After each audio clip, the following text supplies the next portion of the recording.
Our yearly ritual and exercise here at the Voice of College Football is to get Stephen M. Smith on here to break down Alabama position by position as we head toward fall camp. So it's that time, Stephen. Appreciate you being here as always. Let's start with the quarterback position. Of course, Bryce Young moves on, one of the legends of the game. Kind of unfortunate he didn't win a national championship. Not his issue, that's for sure. One of the few Alabama quarterbacks, and the first one under Saban, other than Blake Sims, I guess, in that 2014 season. So Bryce Young moves on. And of course, this is the centerpiece of the storylines for August camp is Tyler Buchner, Ty Simpson, Jalen Milroe. Who wins the job? Of course, we don't have much information since the last time we talked to you. Well, fall camp, Mark, is going to be so much fun to watch that positional grouping right there, that battle right there between Milroe, Simpson, and Tyler Buchner. To me, if I had to put a finger on it, I would go slightest edge Milroe right now, just due to he did see action, live bullets flying a season ago, came in the Arkansas game to replace an injured Bryce Young who hurt his shoulder. Milroe in that matchup, he showed the athleticism with his legs, running the football, did have 2 total touchdowns in that game, helping Alabama to the 49-26 win. And then the very next week, you host Texas A&M at Bryant-Denny in a huge matchup. Bryce did not play that game. Milroe started that game. And I know everybody's going to look at the 3 turnovers, the 2 lost fumbles, and the interception. And he definitely has to clean those things up. But he did account for 3 touchdown passes as well, helping you win the game 24-20 in a highly sort of pressurized game there. Milroe this offseason, he's been working with trainers. He's taken different receivers with him to Tampa, Florida, to work on the passing game, whether Milroe's doing intermediate short passes, deep ball passes. He's been cleaning up his footwork and working on becoming a full package quarterback this entire summer, putting that work in. But I think him being out there in those moments against Arkansas and Texas A&M, a huge feather in his cap. But at the same time, Ty Simpson is gunning for him right now. Simpson, his whole offseason, has been putting in the work, whether it's been with QB Country, a very huge quarterback facility in Nashville, Tennessee, whether Ty Simpson has been with his dad, Jason, who's a college coach at UT Martin, putting in work there. So Simpson has shown he's a bit more of the passer, but Alabama would like to have at that position, does have some crazy athleticism to his own credit. So I look at right now, Simpson and Milroe, kind of neck and neck here. I would give the edge to Milroe just due to the experience he gained on the field just a season ago. And then for Tyler Buchner, you follow your offensive coordinator, Tommy Rees, to Tuscaloosa. But the biggest thing is, Buchner's going to have to learn the system that Milroe and Simpson already know and already kind of have down pat. So the question for Buchner is how quickly can he adjust here to that system, to that learning curve, and win everybody around him, because he's entering a completely different culture. Now, if Buchner was to have arrived for spring ball, this could be pretty different here.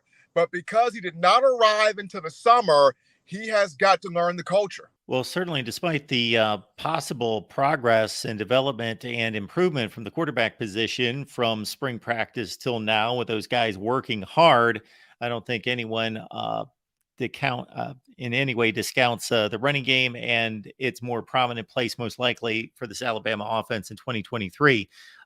Absent ever since Najee Harris left campus, despite just loads of talent at the position, not that bell cow guy that has to carry it 25 times a game.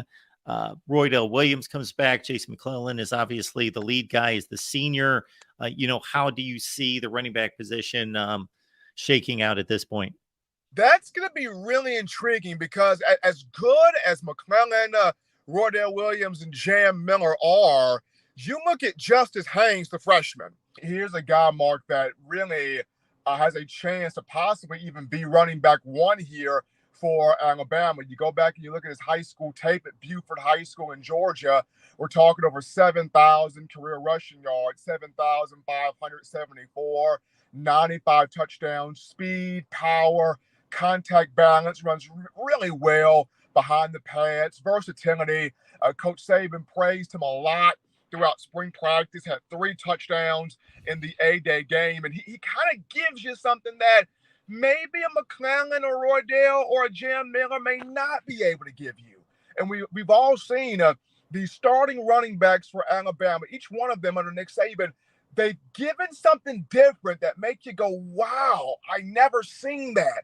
I never saw that, whether it was Mark Ingram's shiftiness or Trent Richardson's lower strength, or, Derrick Henry was an android, an alien dropped from outer space. And you have, Najee Harris with the hurdling ability.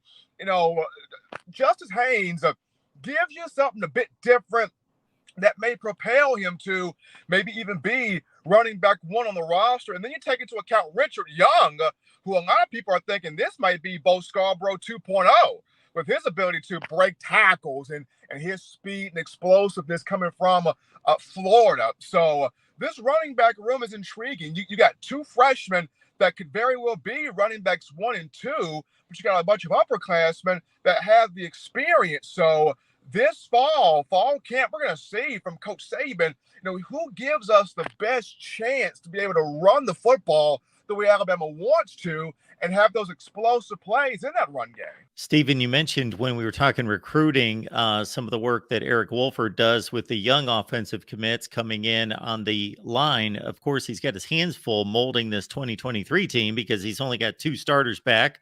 I would guess that J.C. Latham is the headliner, but plenty of talent to work with. I'm counting like 14 blue chippers. And of course, Caden Proctor is going to have a big spotlight on him as he vies for a position. But there's a lot to be worked through here this August. It's a lot. You got J.C. Latham, who is the mainstay. Will he play at right tackle or left tackle? That's the big question. For a lot of the time, Coach Saban likes to take his guys. I've worked at right tackle for a while. When it comes down to your junior year, the money year, where the pro scouts start looking at you, you flip that guy over to left tackle. So we'll see if JC goes there. You bring back Tyler Booker, who is a phenomenal guard, played both right guard and left guard a season ago. Do you have Booker and JC Latham play together on the left side of the offensive line? See, now both guys have had a friendship since IMG. Or do you keep Tyler Booker at right guard? That'll be an interesting question there. Seth McLaughlin is back at that center position. He does have experience there, along with Darian Dalcourt, who's got experience as a center and or a guard. You got guys like Terrence Ferguson, Jaden Roberts, who have experience in the system. Both guys guards. And then you look at big Caden Proctor at 6'7", 6'8", 354 pounds, a young man that, in my opinion, it should start at right tackle. I think that should be your right tackle. When you look at Caden Proctor, you've got guys like Omas Enganine from Finland, Miles McVay from St. Louis vying for action there. You have Wilkin Formby, who may be the best technician of the young offensive line commits that came into this 2023 class. And then you got Rock Montgomery, who could be the most underrated guy of that entire group. But there is a lot to work through. You're trying to see who's going to be your other tackle opposite J.C. Latham, and who's going to be your other guard with Tyler Booker. But the job that Coach Wolford has done in recruiting these guys and getting back to having those big physical offensive linemen, it's a big deal. It definitely plays a role. And we'll kind of see how these final couple of spots here knock up on the offensive front. Got Stephen M. Smith on the line from touchdownalabama.com. And of course, his show you catch right here on YouTube every Monday, Wednesday, and Friday. It's In My Own Words, Monday, Wednesday, Friday, right here on YouTube, 6:30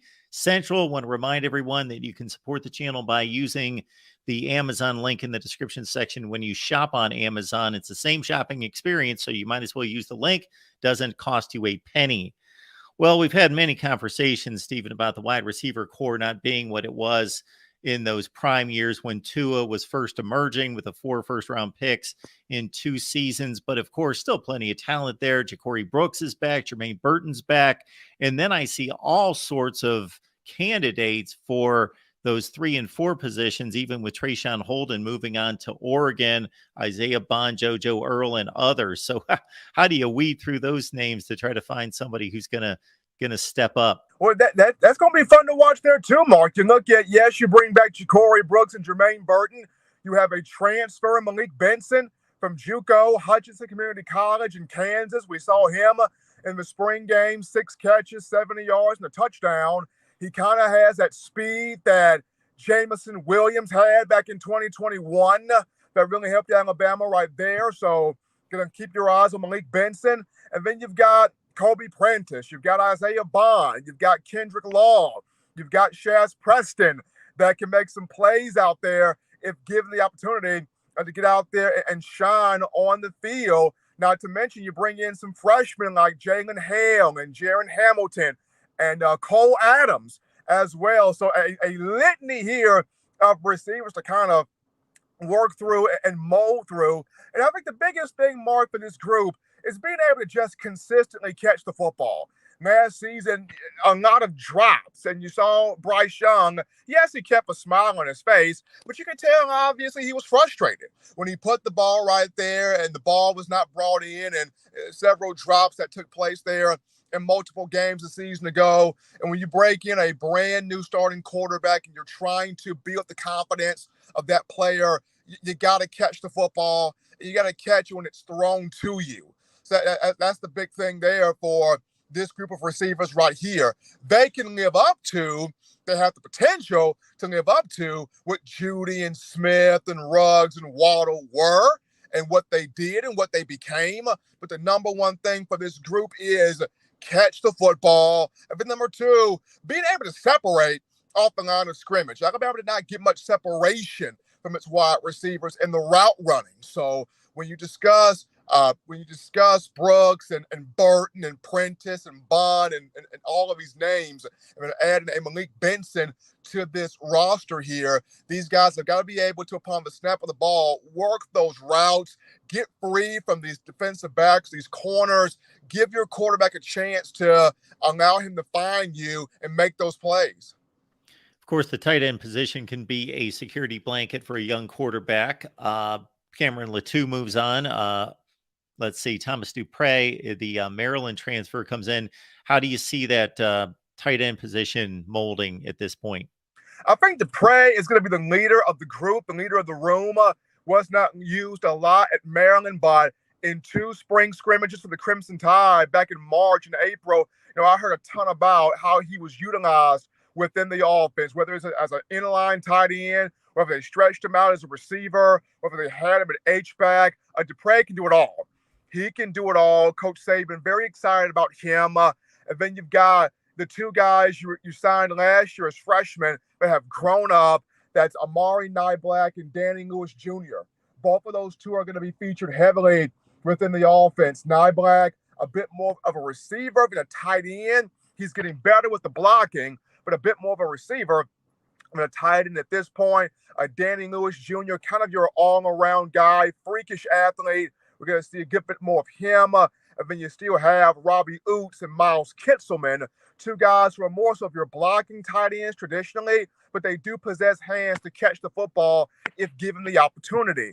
Going back to the spring, a tight ends caught 9 passes in the spring. So Tommy Rees really utilized that group, especially in the middle of the field. So Dupree is going to be the number 1 guy, in my opinion. But Nyblack, Danny Lewis, Miles Kitselman, Robbie Oots, they will all fit some way into this scheme.